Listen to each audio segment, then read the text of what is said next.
Alhamdulillah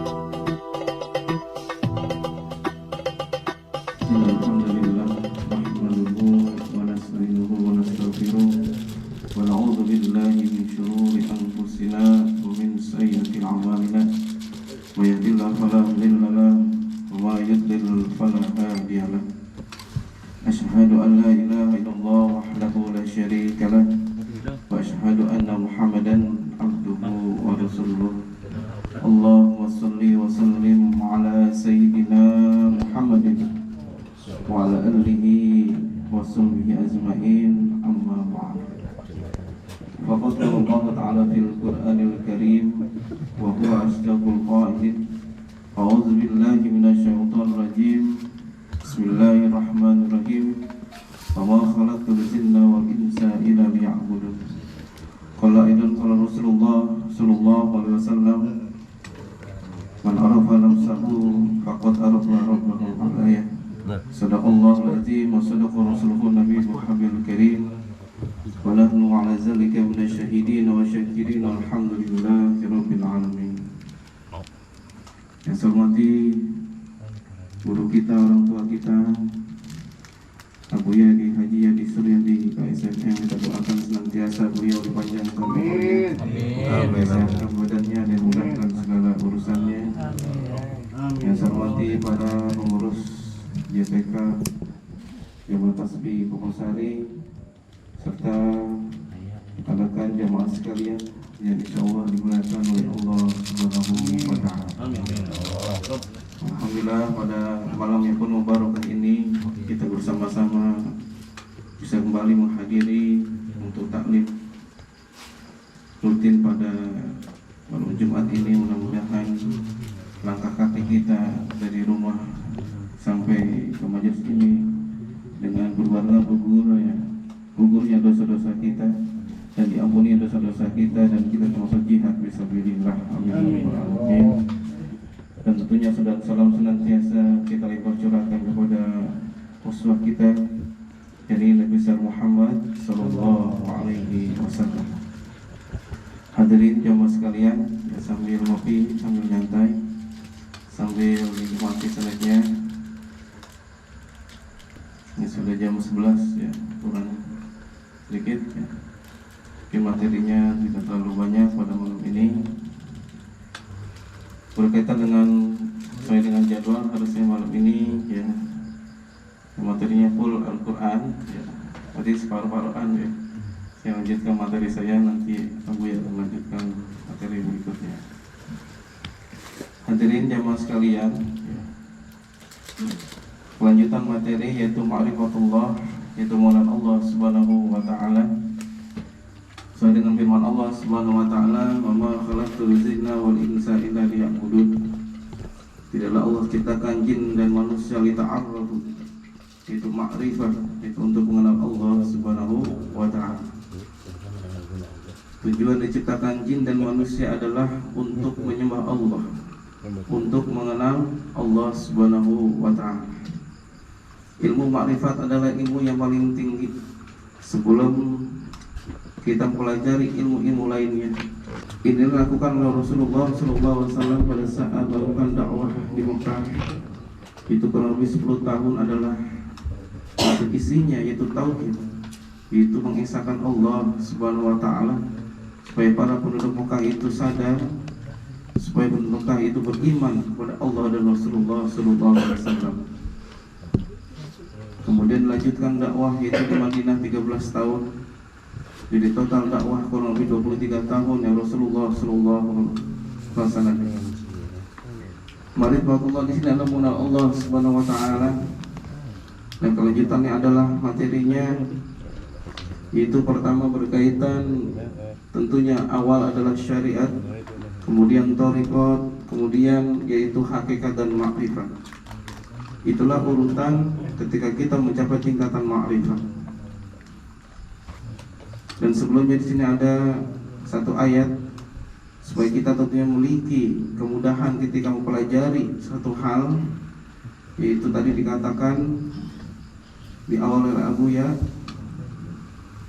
ada 3 tingkatan, yaitu berkaitan dengan ilmu yakin, ainul yakin dan hakul yakin.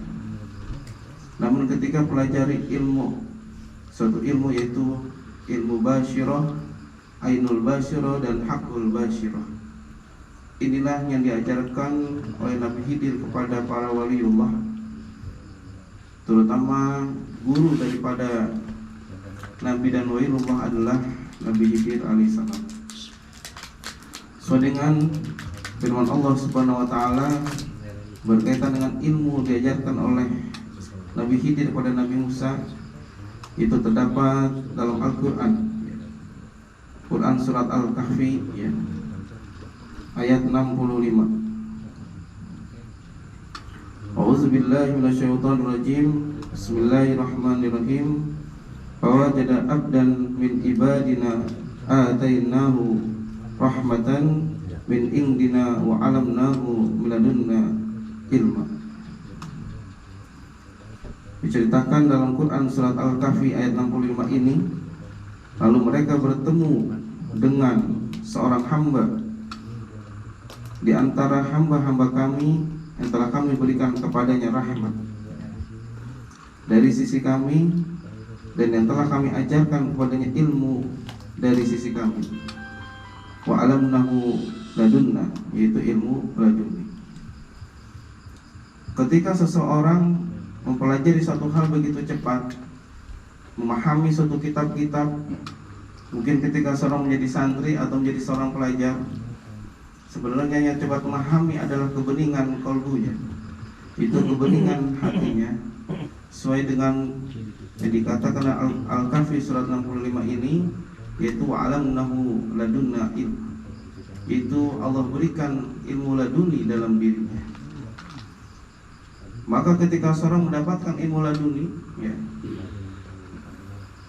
ketika mempelajari kitab kuning misalkan dalam kitab Safinah, itu bukan waktu sampai selesai misalkan 6 bulan, namun Allah berikan keistimewaan kepada seseorang yang memiliki kebeningan hati hanya 1 bulan selesai dan memahami keilmuan itu, berarti Allah berikan kepadanya keistimewaan yaitu ilmu laduni. Berkaitan dengan amalan-amalan yang telah dibacanya, baik itu amalan ibadah sunnah, terlebih ibadah wajib dan zikir-zikir lainnya, sehingga membersihkan hatinya daripada kotoran-kotoran perbuatan dosa, sehingga begitu mudahnya menghafal suatu pelajaran, begitu mudahnya mempelajari suatu pelajaran karena dari kebeningan kalbunya itu. Maka ketika anak kita mungkin ya, sulit lama ya dalam memproses sebuah pemahaman pelajaran, maka perlu didoakan ya, supaya Allah memberikan itu ilmu laduni kepada anak-anak itu. Kemudian berikutnya berkaitan dengan itu hakul basyirah ya, itu Al-Quran surat Al-An'am ayat 103. A'udzubillahi minasyaitonirrajim. La tudrikuhul absar wa huwa yudrikul absar wa huwal latiful khabir. Dia tidak dapat dicapai oleh penglihatan mata, sedang dia dapat melihat segala yang kelihatan, dan dialah yang maha halus lagi maha mengetahui. Nah, ini berkaitan dengan basyirah, yaitu mata batin. Ketika seorang di dalam memutuskan suatu permasalahan hanya mengandalkan logika saja, hasil pemikiran saja banyak salahnya, maka kita sebagai seorang beriman pada Allah Subhanahu wa taala, maka harus memiliki yaitu kebeningan hati, di dalamnya terdapat basyirah, yaitu mata batin. Ketika seorang memutuskan suatu permasalahan atau satu masalah yang berdoa pada Allah Subhanahu wa taala, maka nanti Allah akan berikan solusi ilham. Ketika hasil dari sholat tahajudnya, dari sholat yaitu istikharahnya, atau hasil dari zikirnya, Allah berikan ilham, Allah berikan petunjuk, dan itulah keputusan yang tentunya terbaik bagi dirinya. Dia menggunakan bukan hanya akalnya saja, tapi menggunakan mata batinnya basyirah. Untuk mengaktifkan basyirah ini adalah dibutuhkan amalan-amalan untuk membersihkan jiwa dan kalbu kita. Yang pertama ada tazkiyatun nafs, itu membersihkan jiwa kita. Yang kedua ada tasfiyatul qalb, itu membersihkan kolbu kita daripada penyakit-penyakit hati, daripada penyakit ria, sombong, ujub, takabur, merasa diri lebih baik, itu dibersihkan. Kemudian tasliyatu syirk, itu mengosongkan jiwa kita. Yang ada dalam jiwa kita hanyalah Allah Subhanahu wa taala, yang terlalu cinta kepada dunia. Jadikanlah dunia sebagai sarana untuk mendekatkan diri kepada Allah Subhanahu wa taala. Yang keempat adalah tajalliyaduhu, yaitu pencerahan jiwa. Maka ketika keempat tahap ini telah dilalui, maka dia akan ketika Allah memancarkan nur ilahiyah, cahayanya akan tembus ke kalbunya, dan dia akan mendapatkan yaitu basyirah, yaitu mata batin, karena kebeningan kalbunya itu. Itu disebut sebagai cahaya ilahiyah, dan dia mendapatkan namanya ma'rifatullah. Salah satu ciptaan Allah berupa benda matinya Allah berikan cahaya dalam matahari dan bulan. Benda mati saja mampu memancarkan cahaya Allah Subhanahu wa taala. Ketika tidak ada cahaya maka tidak ada kehidupan. Allah cahayanya berlapis-lapis, nurun ala nurin, cahaya di atas cahaya. Kenapa manusia tidak mampu menangkap cahaya Allah Subhanahu wa taala dan manusia sebagai makhluk hidup? Karena hatinya begitu kotor. Karena banyaknya perbuatan dosa dan kemaksiatan yang telah kita lakukan, maka kita Allah memancarkan nur ilahiyah, cahayanya tidak akan tembus ke kalbu kita, akan mantul kembali. Karena satu titik perbuatan dosa akan menjadi satu titik hitam di kalbu kita. Ketika tidak kita bersihkan, maka semakin banyak. Ketika Allah memancarkan nur ilahiyah, tidak akan tembus ke kita, maka banyak kegelapan yang kita alami. Maka sungguh beruntung ketika seorang walaupun setetes mendapatkan nur ilahiyah, maka dia mendapatkan petunjuk dan mendapatkan keberuntungan, dan begitu mudahnya mencapai sebuah solusi. Walaupun banyak masalah, walaupun mungkin masalah kehidupan, masalah hutang piutang, masalah pekerjaan, tapi begitu tetap dalam cahaya dan terang karena hatinya begitu terang. Itulah hasil daripada ibadah yang dilakukannya. Salah satunya adalah yang tadi kita laksanakan dengan istighfar kepada Allah Subhanahu wa taala, dan kita sholat, semoga Allah insyaallah Allah ampuni dosa-dosa kita. Itu salah satu cara membersihkan jiwa kita, membersihkan hati kita dengan tilawah Quran, dengan berzikir. Maka setelah 4 tahap itu ada 7 latifah. Itu 7 wadah yang harus kita bersihkan dalam diri kita. Jadi katakan itu 7 latifah, itu 7 wadah. Di mana 7 latifah ini adalah tempat bersemayamnya, atau tempat itu di dalamnya ada sifat-sifat terpuji dan sifat-sifat yang tercela. Ketika didominasi oleh sifat yang terpuji, ya, maka akan kurang akhlak yang baik. Tapi ketika didominasi oleh sifat yang tercela, maka timbul akhlak yang buruk. Yang pertama adalah latifatu qalbu. Itu posisinya ada di jantung kita. Latifatu qalbu inilah yang paling sulit untuk kita membersihkannya. Maka dibutuhkan zikir minimal dengan kalimat Allah, Allah, Allah sebanyak 5.000 kali. Posisi sebelah kiri di detak jantung kita. Kemudian di atasnya latifatu khafi, itu banyak bersemayam sifat-sifat tercela juga di dalamnya. Maka kita hilangkan sifat tercela itu dengan kalimat zikir, yaitu Allah, Allah, Allah sebanyak 1.000 kali. Kemudian di sebelah kanan dada kita itu latifatul ruh, ya. Nah di situ juga tersemayam sifat-sifat tercela, ya. Maka kita hantam, kita hilangkan dengan kalimat zikir Allah, Allah sebanyak 1.000 kali. Di atasnya itu latifatul syirk, itu di sebelah kanan dada kita hilangkan sifat tercela itu dengan menghantam dengan kalimat Allah, Allah sebanyak 1.000 kali. Kemudian latifatul akhfa, itu di tengah. Inilah sifat ujub, takabur, sombong ada di tengah. Maka ketika timbul rasa sombong, kadang dia membusungkan dadanya. Maka disitulah titik kesombongan, tempat bersemayamnya rasa ujub, rasa merasa diri lebih baik. Maka kita hilangkan sifat itu dengan kalimat Allah sebanyak 1.000 kali. Kemudian latifatu nafiqah itu di tengah antara mata kita di sini itu nafiqah. Otak ini yang senang berhayal, senang berimajinasi. Ketika sholat sering lupa rakaatnya, ketika sholat suka lupa bacaannya, ketika sholat pikirannya kemana-mana. Maka kita hantam dengan kalimat, kita hilangkan sifat itu dengan kalimat zikir Allah sebanyak 1000 kali. Kemudian yang terakhir adalah itu kulubu. Jadi seluruh dari ujung rambut sampai ujung kaki kita hantam dengan kalimat Allah Allah sebanyak 1000 kali. Maka total 11.000 kali. Itu rutin dibaca setiap hari untuk menghilangkan sifat-sifat tercela. Maka ketika sudah bersih, Allah berikan cahaya. Allah berikan itu cahaya ilahiyah, nur ilahiyah. Maka hal itu terus rutin. Itulah yang diajarkan oleh para ulama-ulama sufi untuk membersihkan dirinya dengan thariqat. Jadi thariqat di sini bukan hanya ditalkin, mengucapkan kalimat itu la ilaha illallah. Maka ketika ditalkin mengucapkan kalimat itu la itu ke atas, la ilaha il kanan karena ada latifah dua di sini. Il tengah ada afa, Allah baru kiri, ada dua latifah. Itu membersihkan la ilaha illallah. Jadi 11.000 ya kali. Kalau hanya baca sedikit nggak mempan, karena itu tempat setan mengganggu di situ. Titik-titiknya di situ. Ya. Ini rahasia-rahasia setan di situ mengganggu manusia. Maka ketika telah bersih, maka akan timbul itu sifat-sifat yang mulia, sifat yang baik. Nah ini dibutuhkan sebuah guru rohani, itu mursyid, itu abu yang sebagai guru kita. Nanti kita akan mengalami pengalaman spiritual.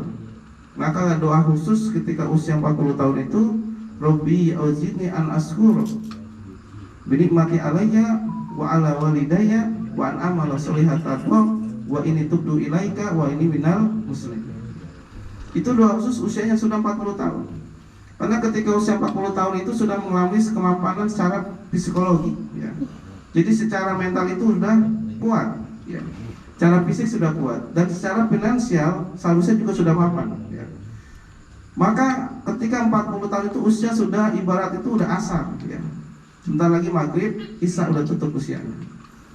Ketika seorang terbiasa maksiat, maka semakin usianya bertambah 40 tahun ke atas, semakin mapan kemaksiatannya. Ketika seorang senang beribadah, ketika usia 40 ke atas semakin intens ibadahnya pada Allah Subhanahu wa taala. Maka kita biasakan, kita alihkan ketika usia 40 tahun ke atas ya. Walaupun kita mungkin bisa mapan dalam bermaksiat, karena sudah finansialnya kan sudah cukup ya. Jadi bisa ya ada dana yang cukup untuk maksiat ya. Gitu. Maka dialihkan pada hal yang ibadah, karena udah dekat gitu. Satu kali melakukan kemaksiatan akan jadi kebiasaan gitu ya. Maka ada yang dibilang makin tua makin jadi gitu ya. Udah tua ngeladi gitu. Walaupun katanya udah umroh, udah haji ya, tapi udah 3 bulan umroh haji begitu lagi, karena ibadahnya hanyalah fisik aja. Maka ketika seorang melakukan ibadah batin ini bukan hanya zikir ya. Salatnya orang-orang makrifat adalah syariatnya adalah makrifat ya. Thariqatnya adalah makrifat ya. Hakikatnya adalah makrifat, makrifatnya adalah makrifat. Seorang yang salatnya syariat ya, itu pasti sering lupa rakaatnya. Karena salatnya hanya fisik aja. Tapi kalau salatnya salat makrifat ya, ketika mengucapkan Allahu Akbar udah fana, yang ada hanyalah Allah Subhanahu wa taala. Jadi pikirannya udah gak mana-mana, karena salatnya bukan hanya fisik, tapi itu salat batin. Ketika berwudu membersihkan fisik kita. Sebelum sholat pun kita bersihkan hati kita daripada sifat-sifat ria, sombong, takabur, ujub dan sebagainya. Baru kita Allahu Akbar.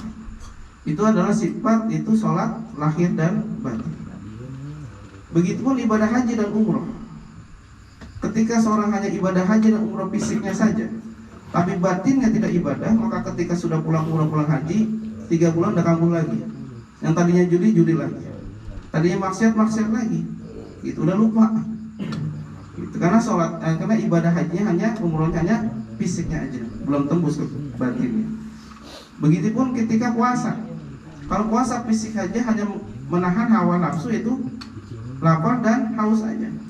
Tapi kalau ibadah puasa batin ya, dia menahan sifat-sifat ya daripada alam-alam yang tercela, maka puasanya sempurna. Maka dikatakan dalam kitab Sirul Absar, Syekh Abdul Qadir mengatakan itulah ibadah yang sempurna, ibadah lahir dan batin. Namun ketika seorang mengaku makrifat kepada Allah, tapi dia tidak bersyariat, ya maka diragukan kemakrifatannya.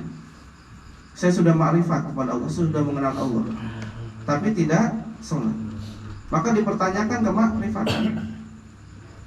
Ada satu kelompok di Jawa, ya, itu mendirikan agama namanya Jasun. Jawa itu agama Jawa Sunda.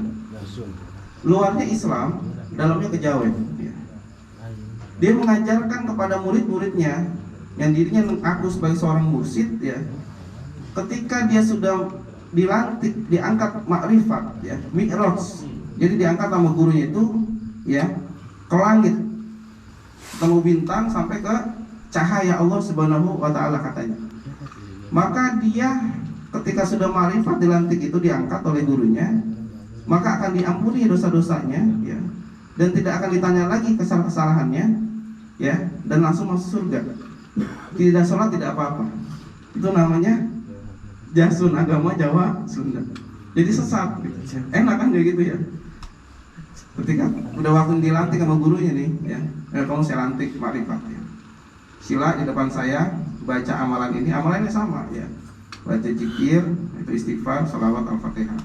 Sekarang kamu pejamkan mata, ya. Kamu saya angkat, saya ajak terbang ke langit, ya, ke bintang, kemudian nanti kita akan bertemu dengan cahaya Allah Subhanahu wa taala. Dalam waktu setengah jam kita balik lagi ke situ, gitu kan. Nah, terus diangkat terus naik. Itu apa sukmanya yang terbang, ya, atau sama fisiknya? Pokoknya dia, ya, dalam imajinasi dia itu dia terbang ke atas seperti mi'raj, seperti halnya Rasulullah Isra dan Mi'raj, naik burung juga, ya, ke atas gitu, ya, ketemu cahaya Allah. Nah, kamu udah sah nih, udah marifat, berarti nggak perlu sholat, nggak apa-apa, gitu, ya. Jadi sholatnya nanti nggak perlu wudhu, nanti sholatnya satu kali aja jam 12 malam, duduk sila, ya, baca zikir ini, kamu langsung bertemu Allah, bisa ngobrol sama Allah, ya, bisa diskusi sama Allah, jadi nggak perlu sholat. Nah, itu namanya agama Jasun sesat, ya. Enak dong kalau gitu, ya. Nah, ini masih ada aliran ini sampai sekarang, ya. Nah, kitab yang ditulis oleh Hasyim Asy'ari ternyata itu adalah aliran sesat, ya. Jadi dia ngaku makrifat tapi tidak bersyariat, gitu. Jadi kalau orang makrifat, ya, maka menjalankan syariat. Syariat itu apa? Sholat, puasa, zakat. Nah, kenapa? Bukti, ya, komitmen cintanya kepada Allah, ya. Ketika dia menyatakan sudah makrifat, itu menjalankan syariat. Setelah itu thariqat. Nah, thariqat itu adalah cara mendekatkan diri pada Allah Subhanahu wa taala dengan cara berzikir, gitu, ya. Setelah itu baru hakikat. Nah, kalau syariat ini berkaitan dengan badan, fisik kita, ya. Kalau thariqat, ya, itu zikir berkaitan dengan qalbu kita. Hakikat berkaitan dengan ruh, ya. Makrifat itu kita baru mencapai tingkatan mengenal Allah Subhanahu wa taala. Jadi masing-masing ada. Maka ketika seorang sudah syariat, ya, dia menjadi abidin, menjadi ahli ibadah, ya. Kemudian naik lagi posisi berikutnya yaitu hakikat, yaitu thariqat, sebagai ahli zikir, ya. Kemudian dia hakikat, akan mengetahui hakikat suatu hal, ya. Setelah itu baru dia makrifat, maka dia menjadi orang yang arif billah, orang yang bijaksana, ya. Ketika dicaci, dimaki orang, dihina, tetap tersenyum karena tingkatnya sudah makrifat. Seperti halnya Nabi Muhammad SAW, ya, dicaci, dihina, ya, ketika berdakwah dilempari kotoran, ya, tetap tersenyum karena tingkatnya sudah makrifat. Maka ketika tingkatan seorang yang belum makrifat, ya, disinggung dikit aja marah kamu, ya. Ketika tersinggung dikit marah, ya, senggol baju, gitu kan bahasa anak mudanya, ya. Apalagi dicaci, dihina, gitu, marah, ya. Nah, itu adalah ciri seseorang yang belum mencapai tingkatan makrifat. Nah, maka sifat-sifat itulah ada di dalam latifah itu. Maka setan sangat jengkel, setan sangat marah ketika ada seorang guru menjelaskan tempat-tempat setan itu mengganggu. Nah, 7 latifah itu tempat mengganggu. Maka itu ada tahap-tahapannya. Para ulama sufi itu untuk membersihkan itu, ya. Dengan suluk, ya, misalkan 7 hari puasa, atau dengan khalwat, ya menyendiri, ya itu berzikir ribuan sampai ratusan ribu, ya. Kemudian dengan cara riyadah itu latihan, itu misalkan jalan ziarah dari Sukabumi misalkan ke Banten, bawa hanya satu, bawa baju salinan dalam kondisi puasa, gitu. Itu untuk melatih, ya dirinya, untuk melatih jiwanya, gitu. Dalam rangka mendekatkan diri pada Allah Subhanahu wa Ta'ala. Pasti di jalan mengalami suatu ujian, ya. Apa dihina orang, dicaci orang, ya, pun haus, panas dan sebagainya, itulah ujian. Ketika melewati ujian-ujian itu, maka akan Allah angkat derajatnya. Dan fa'illahul ladzina amanu minkum wal ladzina utul ilma lahum. Allah akan angkat derajat orang-orang berilmu dan beriman berapa derajat di antara mereka. Maka setelah itu baru sampai tingkatan itu bertakwa pada Allah Subhanahu wa Ta'ala. Wa may yattaqillaha yas'aluhu makhraja wa yarzuqhu min haitsu la yahtasib wa man tawakkala 'ala Allah fa huwa hasbuh. Ya, barang siapa yang bertakwa kepada Allah, Allah akan berikan jalan keluar ketika dia memiliki sebuah masalah, dan Allah akan berikan rezeki dari jalan tidak pernah disangka-sangka. Dan ternyata dapatnya 1 miliar itu, ya amin, ya. Orang salah ngirim transfer itu, ya. Pokoknya diminta lagi. Udah seneng dapetin 1 miliar. Transferin lagi. Maksud mundur nih. Ben ini udah. Waduh. Ada kemajuan. Ada peningkatan. Mundur aja. Nah, maka aliran-aliran mengaku makrifat itu dicurigai. Ini aliran ini jasum dari mana silsilahnya? Ini katanya dari Sunan Kudus. Dari Sunan Kudus turun ke guru ini, ke guru ini, ke guru ini, gitu, ya. Sunan Kalijaga aja, ya, itu 7 hari, ya, bertapa di pinggir kali, itu nggak ibadah, nggak sholat.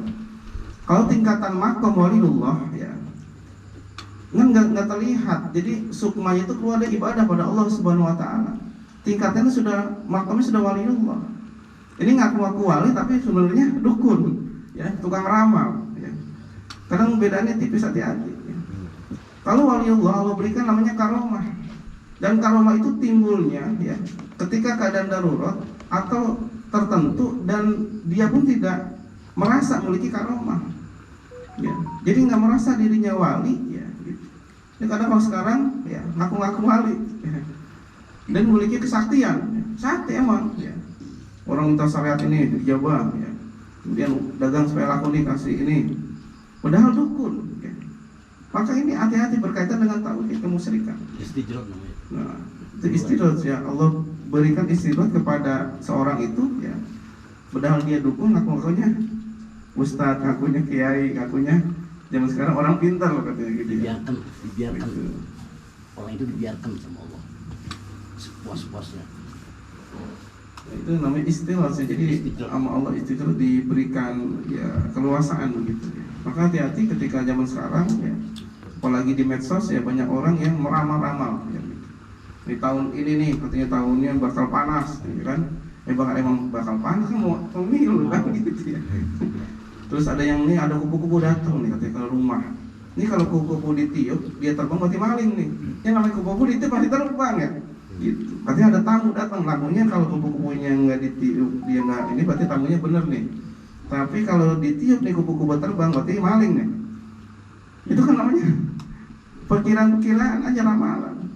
Ya emang kupu-kupu datang aja, ya kan, gitu, ya. Jadi berkaitan dengan hal itu kadang sekarang, ya, kemudian ada banyak pengobatan kan. Dalam artian pengobatan kayak sihir, ya, kemudian dibilang disantet, ya, dan sebagainya. Nah, dari zaman nabinya sudah ada, ya, ruqyah secara syar'i kan, gitu. Tapi kadang zaman sekarang banyak yang nambah-nambahin, ya, dukun-dukun itu, ya. Padahal nanti datang, ya, ke rumah saya, gitu kan. Nah, sakitnya apa, gitu kan. Misalkan sakit apa, nanti datang ke rumah saya. Kadang udah disetting di rumah dia tuh, ya. Pertama pura-pura jadi pasien tuh, ya. Padahal orang dia juga timnya kan. Pura-pura jadi pasien nih. Si bapak ini mah ngobatinnya langsung sembuh. Gini-gini. Nah, terus akhirnya kan yang pasien itu kan bilang, "Oh gitu ya, saya sakit ini gitu." Nah, ada lagi tim yang sebelah sana dibisikin, bilangin, sakitnya kata ini. Pas dia masuk ke ruangan itu, oh sakitnya ini ya, udah tahu karena udah dibilang ada timnya di situ. Gitu, ya.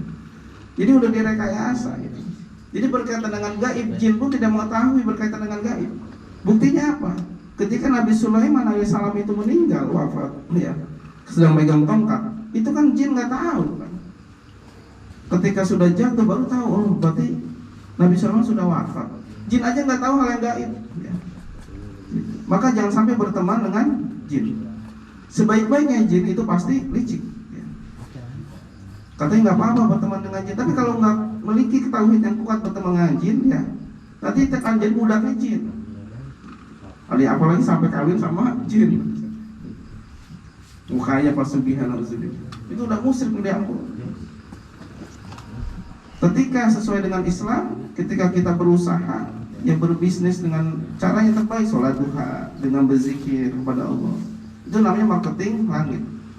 Kalau marketing bumi dengan cara pemasaran marketing lewat medsos, ya, kemudian kita promo, ya, kemudian kita bagusin produk kita, ya, kemudian pangsa pasar ditambah. Ya. Cara marketing langit adalah kita berdoa bangun sholat tahajud, kita puasa Senin Kamis, kita sholat duha, baca surah Al-Waqiah. Itu namanya marketing langit. Ya. Allah akan bukakan pintu rezekinya. Ya, yang datang ke dukun pasugihan, ya, minta air disiramin dan sebagainya. Kecuali yang datang ke kiai, ya, itu ke guru kita benar, guru kita. Ya. Jangan sampai salah. Dan ini banyak kejadian-kejadian seperti ini. Ya. Ini untuk generasi-generasi kita. Apalagi sekarang banyak hal yang instan, ya, gitu ya. Dengan di medsos itulah, ya, maka banyak orang yang dibilang orang pintar, meramal, ya, ramalan-ramalan ini, jangan percaya. Itu semuanya berita bohong.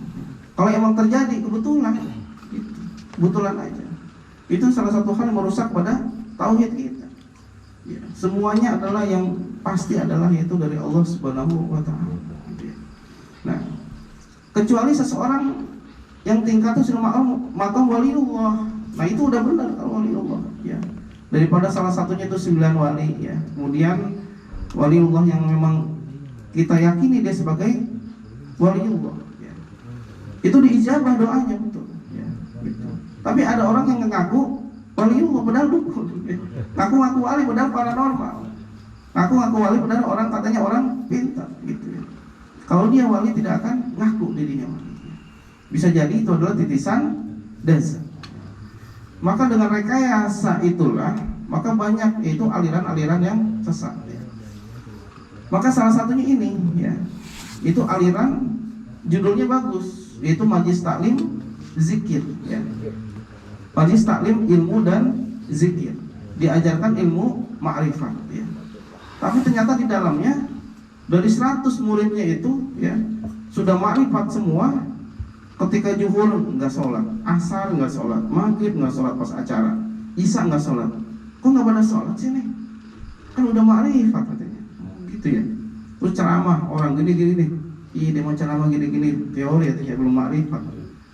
Jadi bagi dia orang itu rendah, dia merasa dirinya tinggi sudah ma'rifat, padahal aliran sesat. Gitu, ya. Ngaku ma'rifat tapi tidak sholat.